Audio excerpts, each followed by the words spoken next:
how to use in, at as place prepositions. Take care. We use in before cities, towns, and countries, but we use at before small places in cities, towns, or countries. So you can say, I arrived at Cairo airport, but I arrived in Cairo.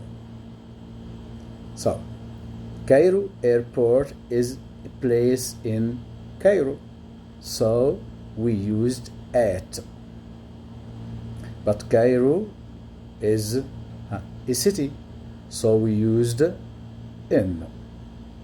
Again, before cities, towns, and countries, we use in. And before small places in cities, towns, countries, we use at. Okay? I hope that you understand it. Thank you. Goodbye.